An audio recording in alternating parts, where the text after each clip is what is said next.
Friends, welcome back to my channel Telugu beauty and healthy tips. నేను మీ రాధ.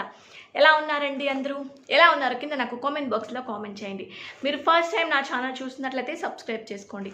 చాలామంది under ఆర్మ్స్కి మన face మీద కానీ బాడీ మీద కానీ పెట్టే శ్రద్ధ మనం అండర్ ఆర్మ్స్ మీద ఎక్కువ పెట్టమన్నమాట. చాలామంది నన్ను అడిగారండి, అక్క అండర్ ఆర్మ్స్ చాలా బ్లాక్గా ఉన్నాయి అక్క, అవి మనం న్యాచురల్గా ఎలా క్యూర్ చేసుకోవాలి అని చెప్పేసి. ఈరోజు నేను మీకు ఒక క్రీమ్ లాంటిది ఒకటి చూపిస్తానండి. అంటే హోమ్ మేడ్ అనమాట.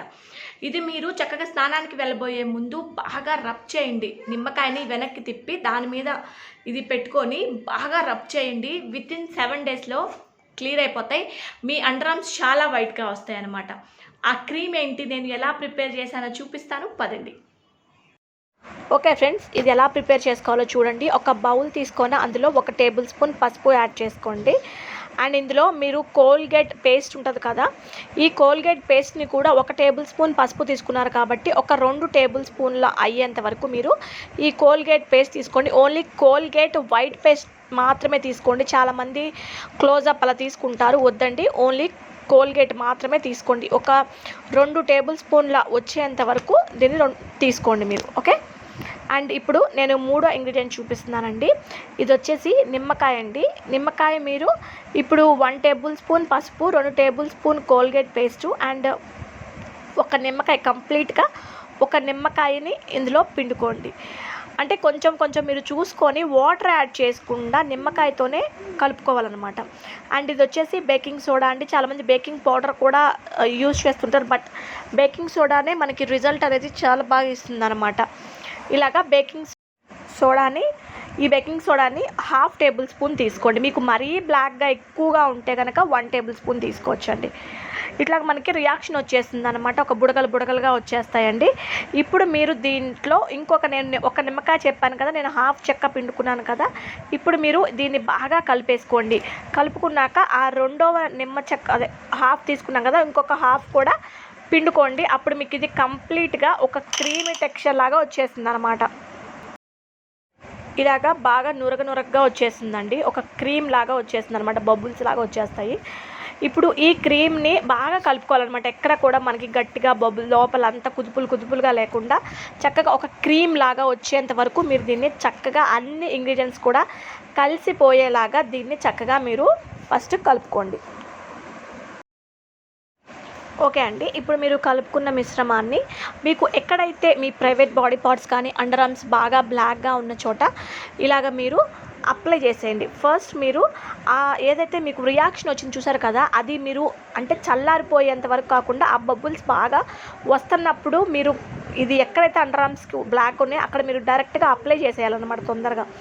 ఇలాగ మీరు అప్లై చేసినాక ఏం చేస్తారంటే, ఇప్పుడు నేను పిండుకున్నాను కదా నిమ్మ చెక్క, దాన్ని బ్యాక్కి అనుకోండి. ఇలా బ్యాక్ అనుకున్న నిమ్మ చెక్కతో దీన్ని కాసేపు మసాజ్ లాగా చేసుకోవాలన్నమాట. ఇలా చేసుకోవటం వల్ల అక్కడున్న నలుపంతా కూడా విరిగిపోతుందండి. మట్టి అండర్ ఆర్మ్స్లో చాలా మట్టి ఉంటుంది కాబట్టి అదంతా కూడా వచ్చేయటానికి ఇది మనం ఇలా స్క్రబ్బింగ్ లాగా చేసుకున్నట్టు అది మొత్తం అంతా వచ్చేసింది అనమాట. ఇలా మీరు ఏం చేస్తారంటే ఒక 2 to 5 మినిట్స్ పాటు ఆగకుండా దీన్ని ఇలాగే మీ అండర్ ఆర్మ్స్ మీద రబ్ చేస్తూనే ఉండాలండి. ఇలా రబ్ చేసినప్పుడు ఏంటంటే ఆ బ్లాక్నెస్ కానీ ఆ మట్టి కానీ మొత్తం అంతా కూడా ఎట్ ఏ టైం మీకు వదిలిపోతుందన్నమాట. సేమ్ ఇదే ప్రాసెస్గా చేయండి. ఇలా అయిపోయినాక ఏం చేస్తారంటే, మీరు ఇప్పుడు దీన్ని బాగా డ్రై అవ్వనివ్వండి. ఇలా చేసుకున్నాక 5 మినిట్స్ అయిపోయిందండి. అయిపోయినాక మీరు దాన్ని బాగా డ్రై చేయండి. ఓకేనా. ఇప్పుడు అవి బాగా కొంచెం అంటే మరీ గట్టిగా డ్రై కదండి, హాఫ్ డ్రై అయిపోయినాక దాన్ని చక్కగా ఇలాగా క్లీన్ చేసుకోండి.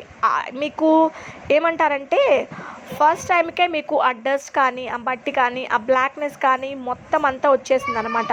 అక్కడ మీరు బాగా రబ్ చేయండి. ఇలా రబ్ చేసినప్పుడు ఏమవుతుందంటే మొత్తగా వచ్చేస్తుందండి. ఎందుకంటే మనకి బేకింగ్ సోడా కానీ పేస్ట్ కానీ ఆ బ్లాక్నెస్ని రిమూవ్ చేయడానికి చాలా బాగా ఉపయోగపడతాయండి. ఓకేనా. ఇలాగ మీరు చక్కగా క్లీన్ చేసేసుకొని తర్వాత ఏం చేస్తారంటే నార్మల్ వాటర్ తోటి అక్కడ వాష్ చేసేసుకోండి. ఇంకా అప్పుడు చక్కగా నీట్గా అక్కడ క్లియర్ అయిపోతుంది అనమాట. ఇప్పుడు నేను వాష్ చేసేసుకున్నాను. ఇలాగా మన ఎక్కడైతే అక్కడ బ్లాక్నెస్ కానీ డస్ట్ కానీ మట్టి ఏది ఉన్నా సరే అండి చక్కగా నీట్గా వచ్చేస్తుందండి. ఇది మీకు చాలా బాగా యూస్ఫుల్ అవుతుందండి. అండ్ ఇంకొకటి కూడా చెప్తానండి, ప్రెగ్నెన్సీలో వచ్చే నలుపుని కూడా మీరు ఇలాగే క్లీన్ చేసుకోవచ్చు. ఓకేనా? Thank you. చూసారు కదా, అండర్ ఆర్మ్స్ని చక్కగా మనం నీట్గా ఉంచుకుంటేనే మనం చాలా హైజీనిక్గా ఉంటామండి. ఖచ్చితంగా ట్రై చేసి ఎలా అనిపించిందో కామెంట్ బాక్స్లో కామెంట్ చేయండి. Keep smiling and keep watching my videos. Take care. Bye. Thanks for watching my video. Thank you.